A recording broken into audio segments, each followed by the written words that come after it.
nationals of world nations, heads of states, government officials, profit and non-profit organizations, humanitarian foundations, private and public sectors, local and global associations, national and international institutions. Good afternoon, Masal khair, buenas tardes, boa tarde, iyi günler, kalispera, bună ziua, good afternoon, goedemiddag, buon pomeriggio, guten Tag, selamat petang, ahad tsughaim tuvim, bonjour, masa'ul khair, xiaoha, dobry dzień. I hope you are all safe and healthy during this unprecedented time. I am Andalusia, from a spot in this world where there is a cave in which the Greek god Heracles or Roman hero Hercules stayed and slept. A place in this planet where Heracles or Hercules used his superhuman strength to smash through a great mountain, separating Europe from Africa and connecting the Atlantic Ocean with the Mediterranean Sea to form the Strait of Gibraltar. Who I am and where I come from can also be answered through my worldwide life journey via my UN work victory, looking at how many languages I can speak and write due to my ancestors' origin, and most importantly, according to my homeland, the free zone history associated with Spain, Portugal, United States of America, Italy, Sweden, United Kingdom, Netherlands, Belgium, France, and Israel. I came to this world in the former international zone of Tangier, where ocean and Mediterranean waters meet and mix at Cape Spartel. I discovered the world in Turkey, where Istanbul connects Europe with Asia. I understood the world in Argentina, where Buenos Aires has the widest avenue in this globe. I conquered the world in Australia, where Darwin, that was rebuilt almost entirely, 4 times, following devastation caused by 3 cyclones and Japanese air raid during World War II, remains the ancestral home of Aboriginal Australian people while advancing the link Australasia. I felt peace in this world in Brunei Darussalam, where Bandar Sri Begawan makes it the abode of peace. I perceived the greatest airport in this planet in Singapore that I call Mini New York. I found heaven in earth in New Zealand, where Queenstown gave me the impression that I am a queen yet to be seen. I served the world with honor, vigor, and glamour in Timor-Leste, that is one of the newest and farthest countries in this globe, where I had a chance to raise funds to help orphan pupils in remote zones that could only be reached by UN helicopter and US Mercy ship. And I am willing to make a difference in this world, in New York, that is the most multicultural and multilingual city, the largest metropolitan area, and the center for international diplomacy in this planet. Would you be with me in this historic journey of justice, peace, humanity, and gender equality? There is a say in my motherland, Spain: if you warn or threaten a woman not to say or do something, fearing her freedom and wisdom, you are just pushing her to say and do exactly what you don't want her to say or do. When I was a student, one of my dreams was to become an actress. When I first came to America from Argentina in 2001, I asked the UN ambassador, who was my boss in Istanbul, Turkey, before I moved to Buenos Aires, and who hosted me here in New York, "Where is Hollywood?" He answered, "You landed in the wrong state. Hollywood is in Los Angeles. Here in New York, there is United Nations." About 4 years ago, I was victimized and warned not to speak up for my right to go to school when I was a girl. After struggling for my education, I traveled the world and became a United Nations employee. Now, I am intimidated and threatened for speaking out about injustice and gender inequality, after I have spent about 20 years serving the United Nations here in New York and overseas in peacekeeping missions, witnessing corruption, abuse of power, fraud, harassment, and sexual exploitation and abuse. In 2001, had I landed in Los Angeles instead of New York, would my life have been different? Our great America's founding father, George Washington, said, "If freedom of speech is taken away, then dumb and silent we may be led like ships to the slaughter." By the way, behind me was the slaughterhouse of New York City.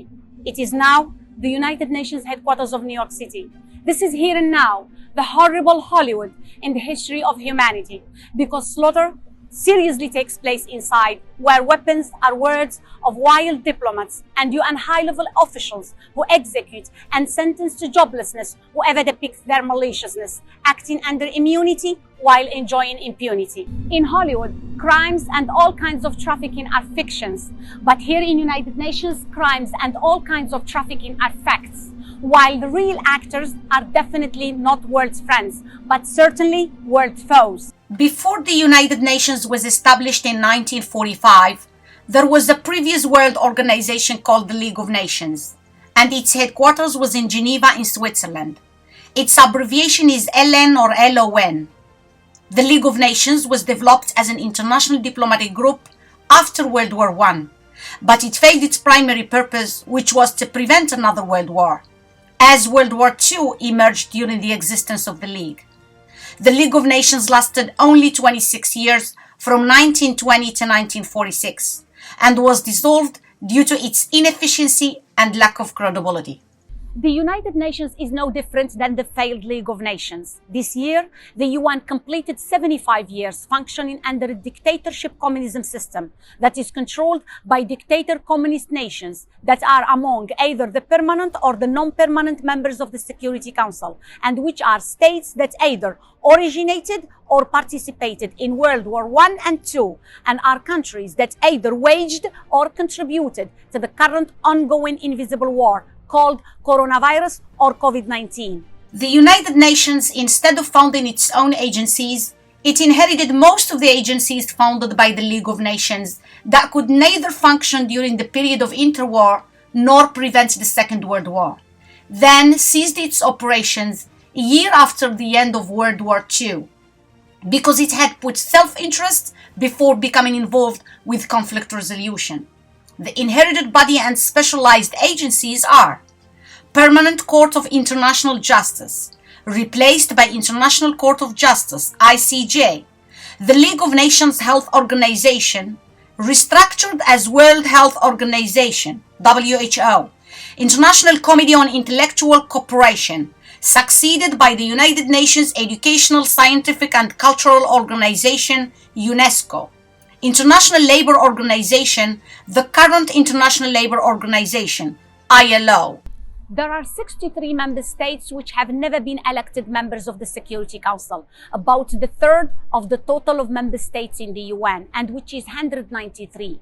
Among the never elected 63 member states as members of the Security Council are Bahamas, Bhutan, Brunei Darussalam, Eswatini, former Swaziland, Fiji, Iceland, Israel, Latvia, Liechtenstein, Monaco, Montenegro, Seychelles, Switzerland, Vanuatu. Aren't these countries that should be in the Security Council? The 5 permanent members of the Security Council are China, Russia, France, United Kingdom, and United States of America. The other 10 non-permanent members are elected for 2-year term by the General Assembly. The UN autocratic system is manifested in the UN General Assembly that lays the groundwork for corrupt member states to impose their paralyzed systems on the activities of the organization that is supposed to maintain international peace and security and prevent Third World War, as it was established in 1945 after the Second World War and the Holocaust. John Ash was the president of the UN General Assembly at its 68th session. He was arrested for bribery and corruption here in New York.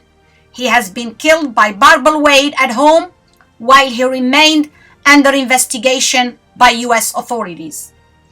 John Ash, who had a Chinese agent called Chevian working for him in his President of UNGI office, and who was jailed here in New York, used his high-level UN position to receive bribes from a Macau-based Chinese billionaire called Ingleb Seng, who is not more or less than a chairman of San Kien IP Group that is enlisted in UN Global Compact, and is also a member of the National Committee of the Chinese People's Political Consultative Conference that offers political advice to China's government, CPPCC, making important national level political decisions for China.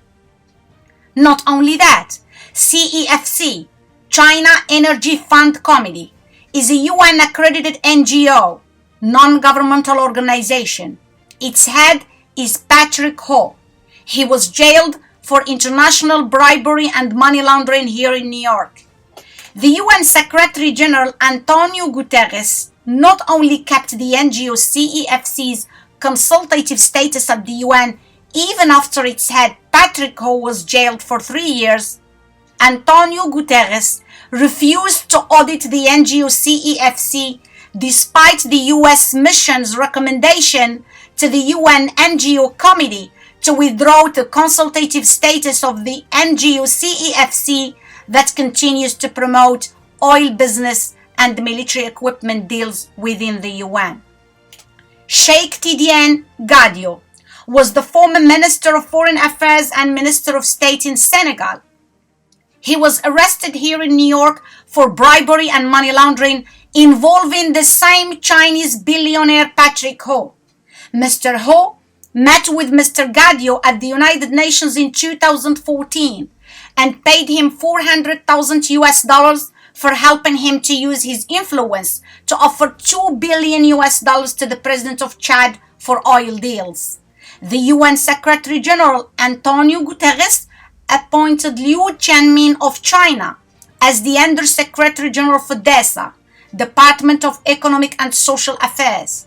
It has been said that DESA also took funds from the said NGO CEFC even after its head Patrick Ho was arrested and charged by US authorities.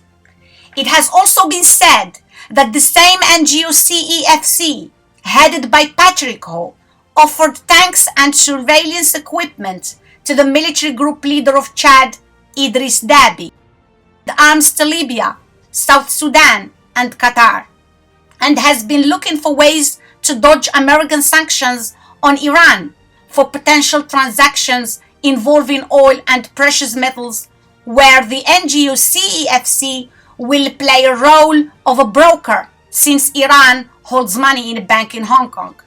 More to know, the same NGO CEFC and its head Patrick Ho bribed Vuk Jeremic, who was the president of the UN General Assembly's 67th session, as Vuk Jeremic had reported to Patrick Ho when he was a consultant for CEFC. And then, when he became the president of the UN General Assembly, he connected Patrick Ho to high-ranking officials in several countries and opened diplomatic doors for the NGO CEFC, which expanded its business around the globe through its consultative status at the UN. More shocking news, yet the same NGO CEFC bribed also the president of the UN General Assembly's 69th session, Sami Kutesa. And yet, the UN Secretary General Antonio Guterres stated that the NGO CEFC does not warrant an audit because this specific Chinese NGO uses the UN as a platform for oil and weapon deals with world dictators. And Guterres is covering up for them to conceal their criminal schemes that take place under the UN flag, while his son undergoes undisclosed businesses in Angola, Namibia, Cabo Verde, and Sao Tome and Príncipe. This clearly shows how the UN has become in the pocket of the communist China, that is a permanent member in the Security Council. Basically, the UN is a venue for international corruption, because the UN has no law enforcement, since its charter remains an archived document and its rules ordain no jurisdiction. Therefore, the UN uses immunity as a license to break the law and gain impunity. Let's go through the list of UN Secretaries General.